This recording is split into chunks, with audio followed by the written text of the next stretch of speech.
Bonjour à tous. Je voudrais vous proposer aujourd'hui un exercice qui me semble extrêmement utile pour des élèves qui sont en quatrième, en troisième ou après. Alors s'ils sont en quatrième, en fait, pour préparer la compréhension des mécanismes de résolution d'équations. S'ils sont après, pour bien être sûr qu'ils ont compris différents points du calcul littéral et puis aussi du calcul numérique. C'est pas un exercice qui est de moi. Malheureusement, je ne sais plus de qui il est parce que je l'utilise depuis des années. Je trouve que c'est un excellent exercice. Et d'ailleurs, j'en fais une version que je vous mettrai à la fin de la vidéo où tout est libre, toutes les cases sont libres et les élèves fabriquent les leurs et se les échangent pour compléter, ce qui est pas mal non plus. Donc ici, au départ, on a un exemple qui est déjà résolu. On sait qu'on part de x, donc un nombre quelconque, et on doit le multiplier par 5. Ce qu'on nous demande, c'est de compléter du coup ce qui va se trouver dans cette case. Alors ici, on aurait pu écrire évidemment x fois 5. Alors moi, je vais choisir ici d'écrire le fois avec une astérisque parce que sinon j'aurais utilisé le x. Et si j'utilise le x en même temps pour x et pour la multiplication, ça va être un peu compliqué.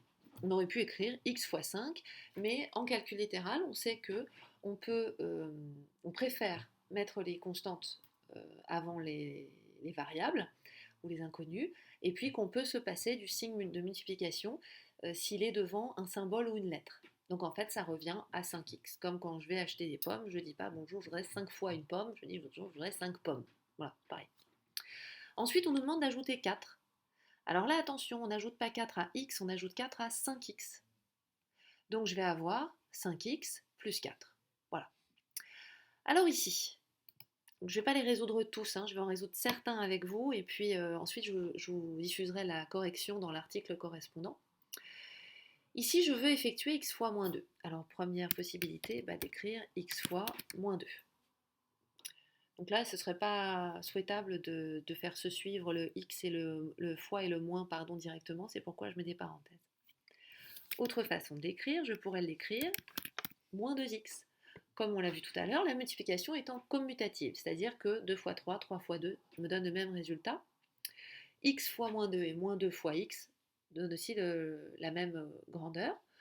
Et moins 2 fois x, je peux ne pas écrire le signe fois puisqu'il précède un symbole. Donc moins 2x, ça marche. Quand j'ajoute 1, et bien du coup, soit je vais obtenir x fois moins 2 plus 1, soit je vais obtenir, et moi je préfère, moins 2x plus 1. Mais c'est pareil, c'est la même chose. Alors on va faire le suivant encore ensemble, et puis probablement encore celui d'après. X, et j'ajoute 7. Voilà, x plus 7. Et je multiplie par 5. Alors là, attention. Je pourrais me dire que ça va me faire x plus 7 fois 5. Et ça, c'est faux. C'est faux parce que lorsque j'écris ça, en raison des priorités de calcul, le 5 ne concerne que le 7. La multiplication étant prioritaire sur l'addition. Ici, donc, si j'écris ça de cette façon-là, j'ai multiplié par 5 le 7, mais pas le x. Or, le x5 s'applique à toute cette case. Donc, il faut que je trouve un moyen de multiplier aussi le x par 5. Alors, je pourrais faire comme ça. Hop, pardon, fois 5. Là, ok. Là, j'ai multiplié le x par 5, le 7 par 5. D'ailleurs, si vous voulez, on peut l'écrire 5x plus 35. Autre façon de faire, je pourrais me dire, en fait, je veux multiplier tout x plus 7 par 5. Alors je vais plutôt l'écrire comme ça. Ça, c'est bon. Et comme la multiplication est commutative, je peux aussi commencer par le 5. Dans ce cas-là, je vais avoir 5 fois, parenthèse, x plus 7, ce que je peux aussi écrire 5 x plus 7. J'ai du mal avec mes touches ce matin, c'est dur là. Voilà. Voilà différentes façons de l'écrire. Je vais plutôt passer en fait maintenant. De toute façon, je vais vous mettre la correction. Donc vous pourrez aller voir ce que ça donne. Mais sinon, la vidéo va être très longue. Je voudrais vous montrer maintenant ce que ça donnerait sur le 6. Dans le 6, on change un petit peu de... On monte un peu de niveau. Je passe de x à 3x. Donc là, on me demande de faire l'exercice inverse.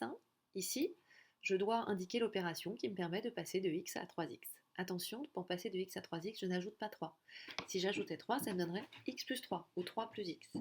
Mais j'en resterai là parce que 3 serait une constante, elle ne porte pas de x, et donc je ne pourrais pas la regrouper en quelque sorte avec x. Donc ici, qu'est-ce que je fais dans 3x? Je fais 3 fois x. Donc ici, je marque que je multiplie par 3. Et ici, eh bien ici, je passe de 3x à 3x moins 5. J'ai deux façons de le voir. Soit je me dis que j'ai soustrait 5, soit je me dis que j'ai additionné le nombre moins 5. Parce que c'est ça, soustraire 5, c'est additionner moins 5. Voilà, c'est comme on veut. Regardons ce que ça donne ici. Je passe de x à x plus 7. J'ajoute 7. Je passe de x plus 7 à moins 2 facteur de x plus 7. Donc là, on retrouve bien ce qu'on a dit tout à l'heure sur cet exemple, où on avait le x plus 7 qui était entre parenthèses et auquel on faisait subir la multiplication par 5. Et bien ici, mon x plus 7 est entre parenthèses, et qu'est-ce qui lui arrive? On ne lui a pas soustrait 2. Si on lui avait soustrait 2, on aurait x plus 7 moins 2. Et comme plus 7 moins 2, ça revient à faire plus 5, j'aurais x plus 5. Là, ce n'est pas le cas. J'ai moins 2 parenthèse x plus 7. Ça veut dire moins 2 fois x plus 7. Donc tout ce que j'avais ici, je l'ai multiplié par moins 2. Voilà. Ça peut paraître simple de faire ça, mais ça ne l'est pas du tout. Ça ne l'est pas du tout parce qu'en fait, il faut avoir intégré plein de choses qui précèdent. Il faut avoir intégré d'abord les priorités de calcul, mais vraiment intégré, compris et retenu. Il faut aussi avoir bien compris les nombres relatifs. Il faut avoir compris que moins 2, c'est plus moins 2. Voilà, il faut vraiment avoir réussi plein de choses. Ici, on passe encore à un autre stade. On vous demande en plus de compléter la case intermédiaire. Alors là, ce que j'ai conseillé ce matin à l'élève avec laquelle j'ai fait ça, c'est de se dire, si je te disais que x vaut 10, qu'est-ce que tu ferais pour calculer 7x moins 11? Elle m'a dit, d'abord, je calculerais 7 fois 10. Et ensuite, je soustrairais 11. Donc ça veut dire que l'étape intermédiaire, la première étape, c'est 7x. Puisque ce qu'on veut, c'est d'abord s'occuper de la multiplication qui est effectivement prioritaire. Alors qu'est-ce qu'on fait ici? Là, on multiplie par 7. X fois 7, 7x. Qu'est-ce qui se passe ici? On soustrait 11. Ou si vous préférez, on ajoute moins 11. Voilà. Alors, le reste, je ne fais pas tout, mais quand même, je vais revenir sur celui-ci. Je passe ici de 8x à x. Alors, il y a trois façons de voir les choses.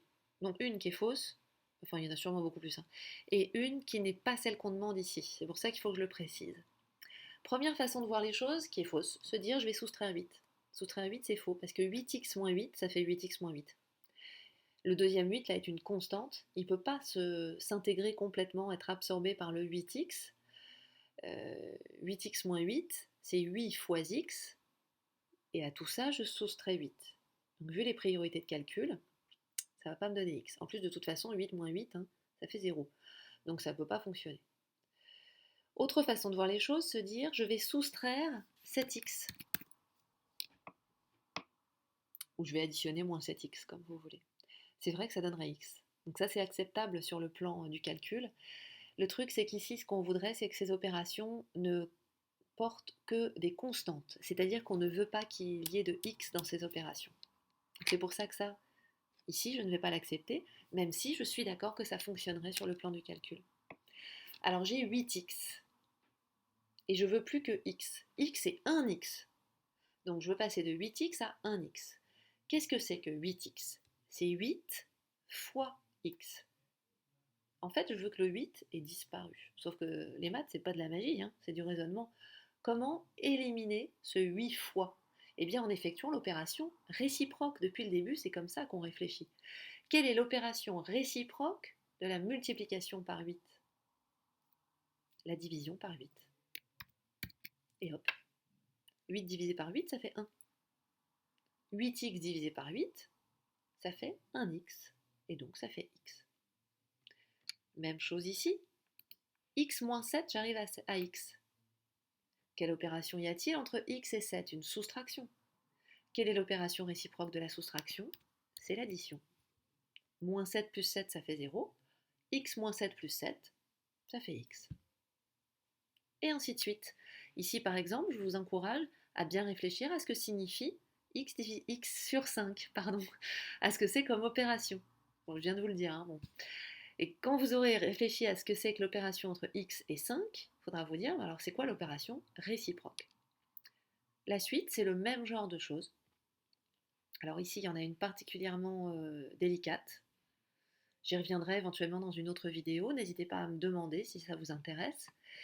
Et ici, on vous redonne des étapes pour vous indiquer dans la suite comment faire. Il faut bien réfléchir. Par exemple, là, vous avez 2x plus 7, enfin 2 facteurs de x plus 7, une étape pour arriver à x. Est-ce qu'ici, je vais mettre 2x ou je vais mettre x plus 7? Là aussi, c'est pas magique, c'est pas au pif comme ça, allez hop, j'ai une chance sur 2. C'est que si je devais calculer 2x plus 7 pour x égale 10 à nouveau, je commencerai par calculer 10 plus 7. Pourquoi? Parce qu'il y a des parenthèses et que ces parenthèses contrarient les priorités de calcul habituelles qui seraient sur la multiplication par 2. Donc qu'est-ce que ça veut dire? C'est que je commence par x plus 7. Donc maintenant, on va pouvoir réfléchir. Comment éliminer ce 2? Ici, le 2, quelle opération effectue-t-il sur la parenthèse? Une multiplication. Quelle est la réciproque de la multiplication? C'est une division. Comment passer de x plus 7 à x? Je veux me débarrasser d'une addition de 7. Quelle est la réciproque de l'addition? La soustraction. Voilà. Si on réfléchit, si on rationalise bien, si on cherche vraiment à obtenir une méthode et à revenir au sens des opérations, je pense qu'on s'en sort relativement facilement, mais ça nécessite de réfléchir tout le temps. Et pour des élèves de collège, c'est pas évident. Donc si jamais vous êtes parent et que vous êtes en train d'essayer de faire cet exercice à vos enfants, ne vous énervez pas, ça va effectivement leur prendre un petit peu de temps. Et il faudra peut-être y aller petit à petit d'ailleurs, les faire morceau par morceau pour que ça ne soit pas justement trop violent. Mais je pense que c'est un exercice fondamental à faire pour vraiment réactiver en fait tout ce qu'ils ont appris en calcul et en calcul littéral précédemment. Donc dans la suite, là, je vais vous laisser la correction et vous la retrouverez d'ailleurs sur mon blog Pierre Carré pour si vous voulez la télécharger en entier. Et je vous souhaite une bonne journée.